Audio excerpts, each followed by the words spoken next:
சரவணன் ஐயா அவங்களை வருக வருக என வரவேற்கிறோம்.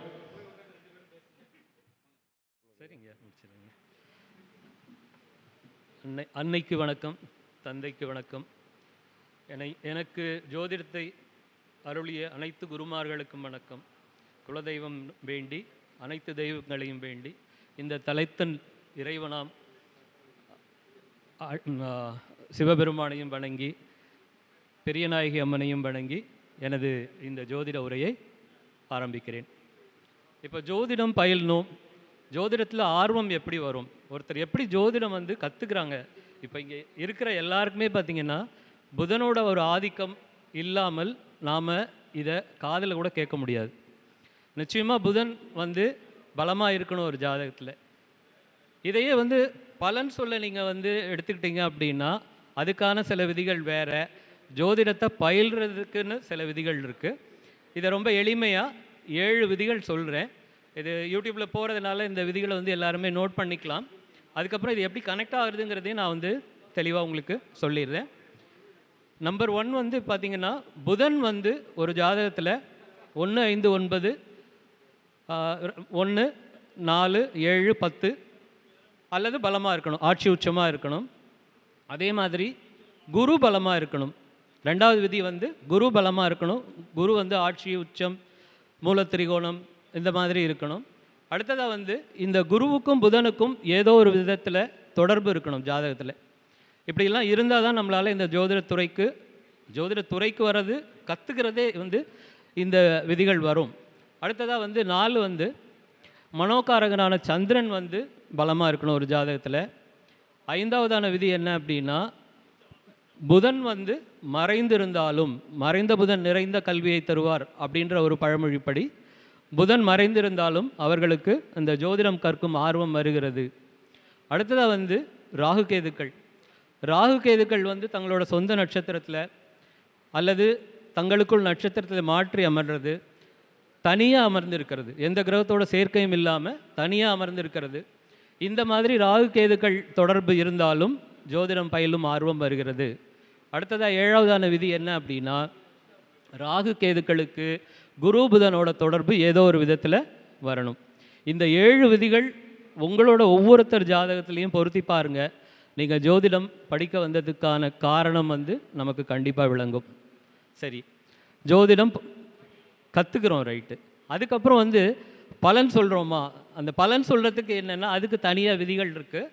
ஜோதிடத்தை நீங்கள் ஒரு கலையாக கற்றுக்குறீங்களா அல்லது ஜோதிடத்தை ஒரு சாஸ்திரமாக நீங்கள் அதை ப்ராக்டிஸ் பண்ணுறீங்களா அப்படிங்கிறத பொறுத்து தான் நம்ம பலன் சொல்ல முடியும். சாஸ்திரம் அப்படின்ற சொல்லுக்கு என்னென்னா எழுதப்பட்ட விதிகளை நீங்கள் அனாலிசிஸ் பண்ணி அதை அப்ளை பண்ணி ஒரு அனுபவத்தின் மூலமாக பலன் சொல்ல ஆரம்பிக்கும்போது தான் நம்ம சிறந்த ஜோதிடராக பரிணமிக்க முடியும். அப்போது நாம் ஜோதிடம் படிச்சிட்டோம் அப்படின்னா ஜோதிடம் நமக்கு வந்துடுதா அப்படின்னா இல்லை.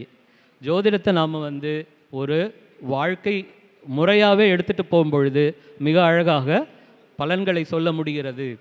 சரி, இப்போ இதை எப்படி கனெக்ட் பண்ணலாம் அப்படின்னு பாருங்களேன். அகத்தியர் ஜோதிட வித்யாலயா, நான் துலா லக்னம், என்னுடைய லக்னாதிபதி பார்த்திங்கன்னா ஆயில்ய நட்சத்திரத்தில் இருக்கார். லக்னாதிபதி ஆயில்ய நட்சத்திரத்தில் இருக்கிறாரு. அகத்தியரோட நட்சத்திரம் ஆயில்ய நட்சத்திரம்.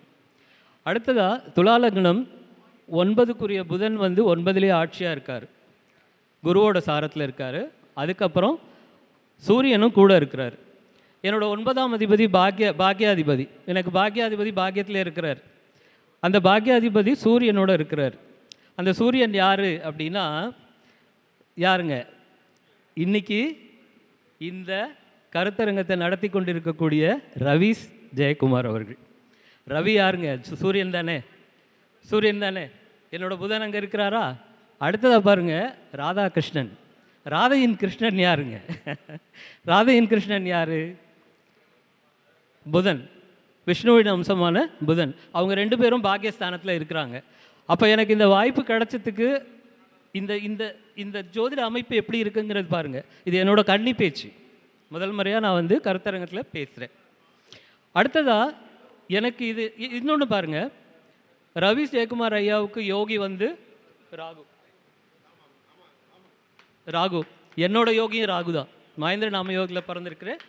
என்னோட ராகு வந்து மேஷத்தில் இருக்கிறாரு, 3ஆம் பார்வையாக மிதுனத்தை பார்க்குறாரு. மிதுனத்தில் தான் புதனும் சூரியனும் சேர்ந்து இருக்கிறாங்க. அதே மாதிரி என்னுடைய ராகு அஸ்வினி நட்சத்திரத்தில் இருக்கிறார். அஸ்வினி நட்சத்திர பரிகார ஸ்தலம் இந்த ஸ்தலம். இந்த ஸ்தலத்தில் உள்ள பவ ஔஷதீஸ்வரரோட அருளால் என்னால் இந்த முதல் கன்னி பேச்சை பேச முடிஞ்சுது. அடுத்ததாக பார்த்திங்கன்னா, எனக்கு இதுக்கு ஆர்வம் கொடுத்தது, நீங்கள் பேசுங்க பேசுங்கன்னு ஆர்வம் கொடுத்தது திரு வேலாயுதம் ஐயா அவர்கள், என்னோட நண்பர். வேலாயுதம் யாருங்க? வேலும் ஆயுதமும் சேர்ந்த செவ்வாய். அவர் வந்து கண்ணியில் இருக்கிறார். எனக்கு அந்த தைரியத்தை கொடுத்தது வந்து வேலாயுதம் அவர்கள். ஸோ ரூல் ஒரு பக்கம், விதி ஒரு பக்கம், என்ன இருந்தாலும் கிரகங்கள் தான் நம்மளை ஆட்டுவிக்கின்றன, நாம் வெறும் பொம்மைகள் மட்டும்தான் அப்படிங்கிற கருத்தை கூறி எனக்கு இந்த வாய்ப்பினை தந்தமைக்கு மனதான்ற மகிழ்ச்சியையும் நன்றியையும் கூறி விடைபெறுகிறேன். நன்றி, வணக்கம். சொன்ன டயத்துக்குள்ளே ரத்தன சுருக்கமாக அருமையாக பேசி முடித்த முருகன் அருள் விட்ட சரவண ஐயா அவங்களுக்கு பொன்னாடை போத்து விதமாக கீரக்குளத்திலிருந்து பக்கிரிசாமி ஐயா அவங்க வந்திருக்காங்க. அவங்களும் ஒரு ஜோயிடர். அந்த அடிப்படையில் அவங்க பொன்னாடை போத்த சரவணுக்கு சிறப்பு செய்ய வந்திருக்காங்க. வாங்க ஐயா, அடுத்தது ஐயா நம்ம அட்வொகேட் ஐயா நாகராஜ் ஐயா அவங்களே வருக வருகை என வரவேற்கிறோம். சே பாலசுப்ரமணியம் ஐயா அவங்களையும் வருக வருகை என வரவேற்கிறோம்.